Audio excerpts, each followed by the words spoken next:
Welcome back. Petrol price increases, growing debt and rising unemployment have pushed consumer confidence in the South African economy to a 14-year low. The FNB BER Consumer Confidence Index took its largest drop since 2008 to reach a level of -15 in the second quarter of this year. It's only the second time since 1994 that the index dropped below -12 points. The survey combines the result of 3 questions posed by more than or around 2,500 adults in South Africa. They include the expected performance households have on their financial positions and the economy.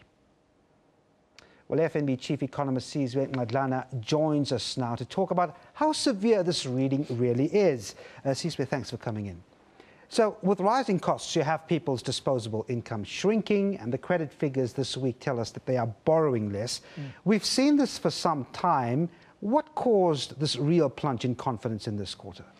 Well, if you look at the detail, consumers are most negative about the outlook for the economy. That reading at -24 is at the same level that it was when we last had a double-dip recession in South Africa in 92, 93. Yeah.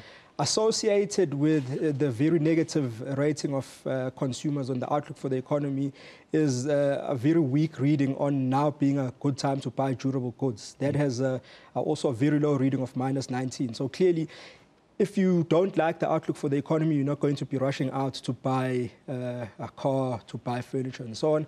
And we see that linked to the very weak durable goods spending growth and also the negative growth in vehicle sales, data that's been released over the last couple of weeks. And also consumers' rating of their own finances, which had been very resilient, has also gone negative for the first time since 2004. So I think in a nutshell, those underlying questions represent a consumer that's essentially capitulated following a barrage of negative economic and socio-economic news. And when you consider that consumer spending is the biggest contributor to economic growth, the GDP, what does this do for our economic growth figure for this year? So I think it substantiates the fact that we are going to see very weak consumer spending growth.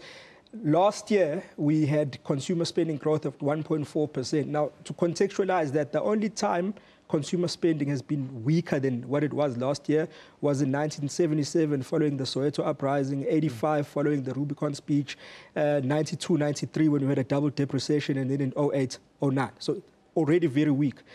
There was an expectation that because we didn't have a massive strike last year and the associated loss of income, in other words, we didn't have that strike this year, plus the significant decline in the petrol price that lowered inflation, that we were going to see some boost in household spending this year. Those things have essentially evaporated, and what this serious decline in consumer confidence is telling us is it's likely that this tepid growth in household consumption is going to continue, number one. And as you've alluded to, household spending is 60% of GDP. It also substantiates an expectation that this economy is unlikely to grow much more than 2% this year and next year. And if you look forward, inflation probably bottomed at below 5% Q1. We're going to see inflation possibly peak close to 70% in Q1 next year.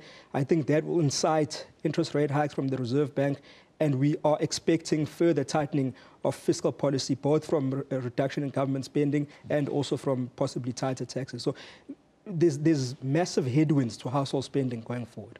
All right, I want to talk about interest rates in a moment, but first let's just chat about what you mentioned earlier and those new car sales figures that I think was released by the government yesterday. Yeah, NOMSA, yes. I mean, we saw a plunge of 4.8%. That's a tremendous plunge. I mean, is it evidence and an indication of this tightness experienced by the consumer at the moment? Yes, I mean, of course. So when we say to the consumer, do you like the economy? No. Do you think now is a time to make a big financial commitment? No. Durable goods grew almost 5% in Q4 last year, 1.1% annualized Q1. Remember, that's the best quarter we're likely to get because the petrol price has probably started to increase. And then associated to that, well, transport equipment, in other words, cars, makes up the biggest component of durable goods expenditure. And passenger car vehicles were actually down more than 6%. Total vehicle sales were down 4%. Right. At consumer confidence levels now that we're presently at, you look at the fact you mentioned, inflation set to rise. The Reserve Bank has more than hinted that they will act if inflation goes up. What's your take on where we could see interest rates in the coming months? Yeah, so we think that we are likely to see 2 interest rate hikes in the second half of this year. We think at the July meeting we'll almost definitely see a hike. And for domestic reasons, in other words, inflation is on the up because of a combination of rising fuel price. We've had a drought, domestic soft commodity prices have inched up, and the rand oil prices pushed up the domestic petrol price.